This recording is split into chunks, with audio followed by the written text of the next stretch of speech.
de sucção, tá bom? Basicamente, eu vou assumir aqui que vocês entenderam, né? Que o potencial total da água, né? Quando a gente considera só essas duas parcelas, é controlada pelo fluxo, ou seja, para a gente, sucção total, né, é a parcela da energia potencial da água que é controlada pela entrada e saída de água.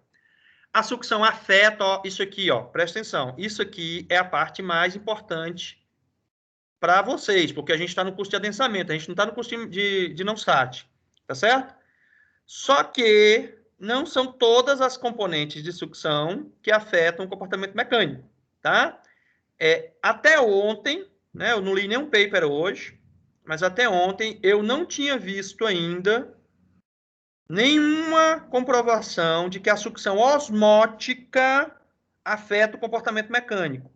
Então, quando nós estivermos estudando comportamento mecânico, a gente pode usar só a parcela mátrica.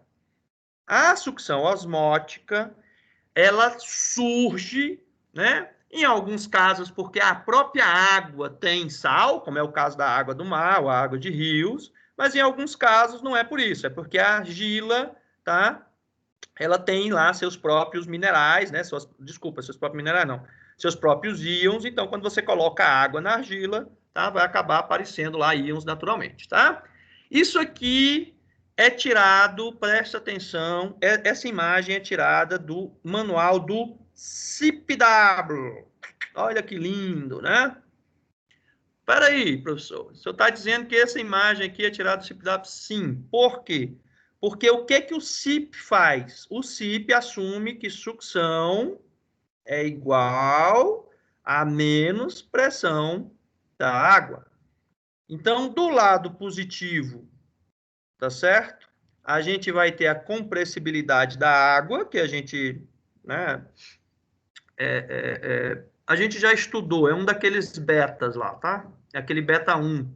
Lembram lá do teta W é igual a beta, derivada volumétrica mais alguma coisa? Então, o MW se eu não me engano, o MW é o beta 1, tá? Não tenho certeza. Tem que dar uma olhada lá, tá bom? Mas hoje eu estou preocupado só com o lado negativo aqui, ó. Tá? E quando eu olho para o lado negativo, tá? O que eu tenho é que quando eu aumento a sucção, o que está acontecendo com a pressão da água quando eu aumento a sucção? Está aumentando ou diminuindo? Então, a pressão da água está diminuindo mais ainda, pessoal. Eu estou indo mais para o lado negativo. Então, quando eu aumento a sucção, eu diminuo a quantidade de água armazenada dentro do solo. Então, à medida que eu aumento a sucção, eu diminuo a quantidade de água no solo. Isso a gente chama de secagem. Quando eu aumento a pressão da água, ou seja, eu diminuo a sucção, eu vou estar aumentando a quantidade de água dentro do solo. Obviamente, se tiver uma fonte de água disponível, né? Se não tiver água disponível, não vai acontecer nada, tá certo? E, consequentemente, né, eu chamo isso de, em português do Piauí, molhagem, mas a palavra mais correta, na minha opinião, é umedecimento, ou seja, eu estou umedecendo o solo, tá bom? Pronto, maravilha, tá? Isso aqui, essa página do livro do Fredman, é a primeira página do livro do Fredman. Que bom que eu botei, não lembrava. Tá certo? E tem exatamente isso aqui, ó. A energia livre, a sucção é a energia livre do solo. Por que é livre? Porque pode entrar ou sair do solo por meio do fluxo de água, tá bom? E mais especificamente, né, nós vamos associar sucção com umidade relativa do ar. Por favor, tem um sinal de menos aqui, ó. Toda vez eu esqueço. A gente vai chamar isso aqui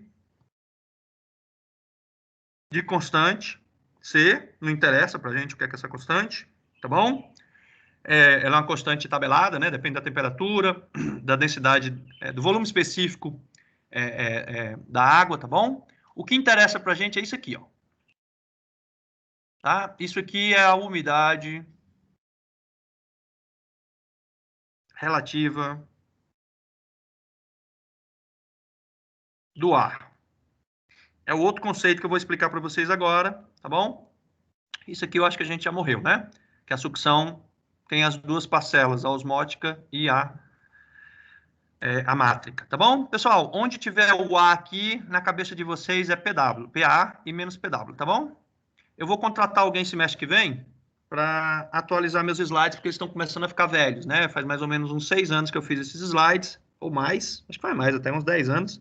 Então, eu tô precisando atualizá-los, tá certo? Vinícius, olha bem para mim, quanto é que está a umidade relativa do ar aí? Agora, olha no celular aí, por favor. Você vai entender por quê já já.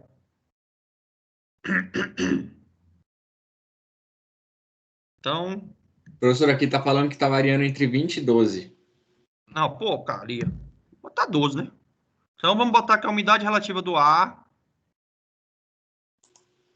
20 mais 12, 32, dividido por 2, 16. Dá 16%. Tá bom? Perfeito. Segundo o Instituto Vinícius de Meteorologia.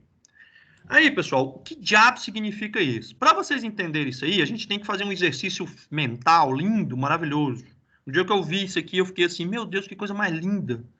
Né? Só Deus mesmo para criar um negócio desse. Se você não acredita em Deus, então só a entropia para criar um negócio desse. Tá bom? Aleatoriedade. Tanto faz, não me importa se você não acredita em Deus, não. Você vai para o inferno, eu vou para o céu, é problema meu e seu. Cada um vai para onde quer, homem. Ficar brigando com os outros. Aí, meus queridos, imaginem que nós temos só água. E aqui, ó. Aqui, magicamente, eu consegui fazer um vácuo. Não, não deve. Isso não deve acontecer. Isso não é de Deus, viu? Foi falar que você vai para o inferno, não acredita em Deus, Deus me castigou aqui, tá vendo? Então, eu editar essa aula vai ser uma merda, velho. Então, eu fiz um vácuo de H2O aqui, ó. Tá certo? Eu fiz um vácuo de H2O. Essa película aqui, por enquanto, ela não é a película da água com ar, não, tá? Ela é como se fosse uma membrana que está impedindo que qualquer molécula de água saia, pule daqui para cá, tá certo? Aí, isso aqui foi no instante T0, tá certo? Aí, no instante... Opa, não. No instante...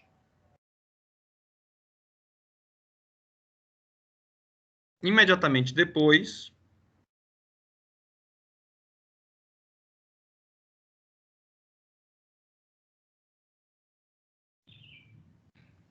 Tá certo? A gente vai ter um negócio super legal, que é a retirada dessa membrana. Aí, para ilustrar a retirada da membrana, tá bom? Para ilustrar a retirada da membrana, eu vou botar verde. Então, assim, ó, o que é que mudou do tempo T1 para o tempo T2? No tempo T1, tinha uma membrana, que eu vou botar aqui, ó.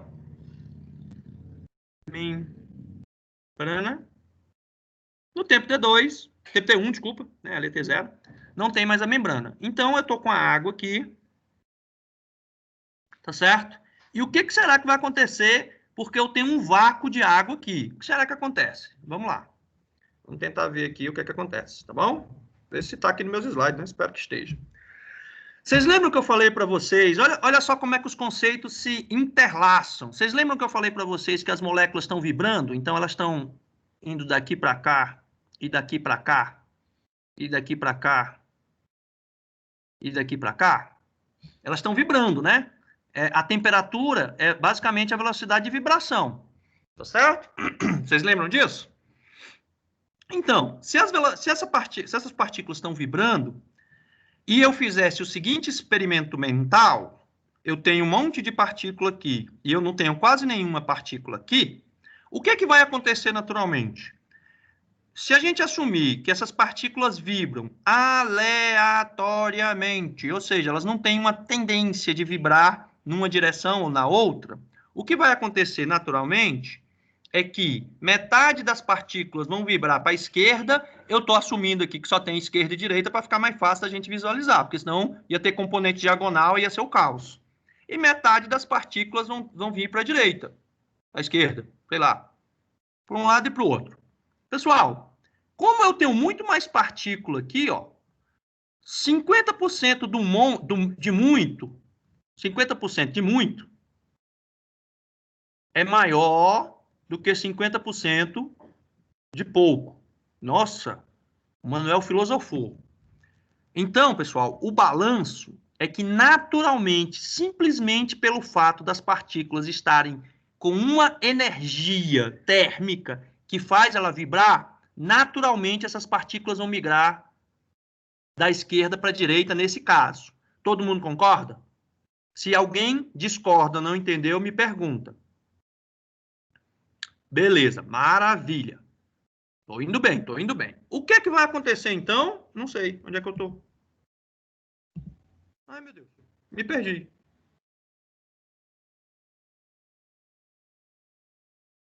Ah, que merda. Isso aqui tá no lugar errado.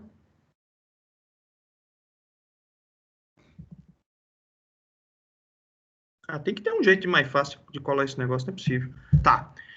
Pessoal, eu não tenho moléculas de água aqui. Deixa eu trocar aqui. Eu não tenho moléculas de água aqui, ó.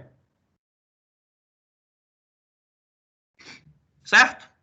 Quantas moléculas de água eu tenho aqui? 0. Então, se eu não tenho nenhuma molécula de água aqui, e eu tenho moléculas de água nessa superfície, todo mundo concorda que 50% delas vão pular e sair da fase água, da fase líquida para a fase vapor, e que 50% não vão fazer nada porque elas vão tentar baixar, e quando elas tentarem baixar tem um obstáculo nelas. Então elas não vão fazer nada. Aí essa daqui pula também.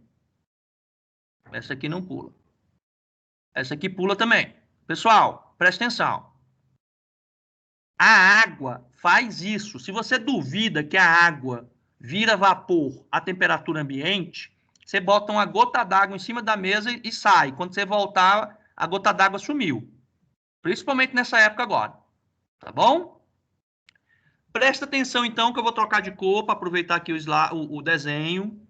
Então, o que vai acontecer é o seguinte, que se eu soltar isso aqui, eu vou ter um processo de evaporação da água, que eu vou chamar de E, e à medida que eu tiver algumas partículas da água na fase vapor, algumas dessas partículas também vão retornar. Tem dois motivos para elas retornarem. Um deles é elas perderem energia, tá?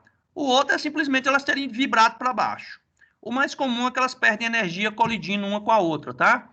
As colisões, quando você tem a colisão de uma partícula com a outra, você acaba transferindo energia de uma partícula para outra. Então, a gente vai ter um processo de evaporação e um processo de condensação, né? Vamos chamar assim, de condensação. Tá bom? Tem um slide sobre isso, é porque eu estou querendo explicar aqui para vocês acompanharem bem bonitinho. Aí, quando nesse sistema aqui a evaporação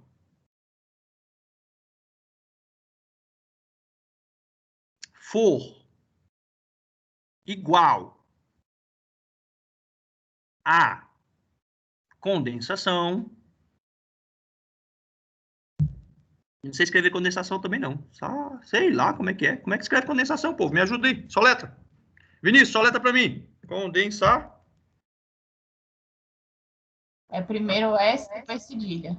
Ah, depois que eu escrevo não tem mais graça não. Tá bom? Pronto. Nós temos a seguinte propriedade, presta atenção.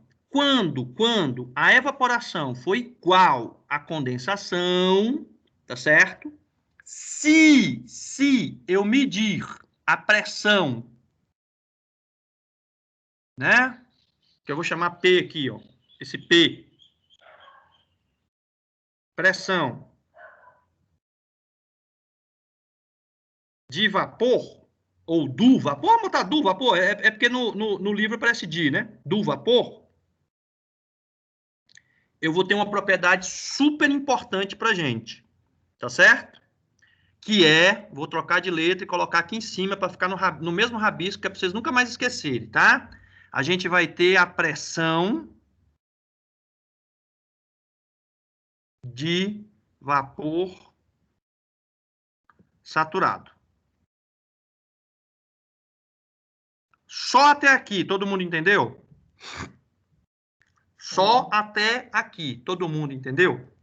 Todo mundo concorda comigo que esta pressão de vapor saturada é uma medida da quantidade de água que eu posso ter no ar? Por quê? Vamos lá? Vamos filosofar? Né?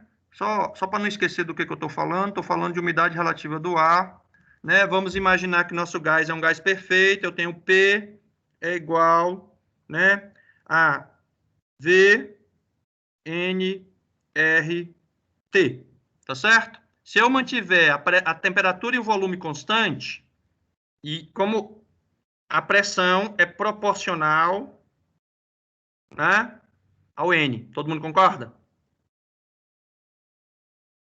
Quanto mais moléculas eu tiver, tá certo? Maior a pressão. E vice-versa, né? Se eu mantiver esses dois carinhas constantes, né, pessoal? Se eu mudar a temperatura, muda tudo. Se eu mudar o volume, muda tudo. Mas se eu mantiver a temperatura e pressão constante, todo mundo concorda que a pressão é proporcional ao número de moléculas? Todo mundo concorda ou não? Beleza, maravilha. Consequentemente, o que a pressão de vapor me dá? Ela me diz mais ou menos, né? Provavelmente deve ter uma flutuação. Ela me diz mais ou menos a quantidade de moléculas de vapor que eu posso ter num sistema equilibrado. Até aqui, tá beleza? Vou assumir que sim. Se não tiver, me parem. Aí, o que será, né? O que será umidade relativa do ar? Você usa um instrumento chamado psicômetro para medir a umidade, a pressão de vapor. Pressão de vapor, né? Agora, da atmosfera agora. Presta atenção, não é a pressão atmosférica, é a pressão de vapor atmosférico, certo? E você divide pela pressão de vapor saturado para aquela temperatura. Isso aqui está dando 16%. Mas espera aí. Nossa, eu adoro quando eu falo piauiês. Espera aí. Eu pero, tu peras, ele pera, nós esperamos, vós esperais, eles esperam. Todo mundo concorda que isso aqui é igual ao N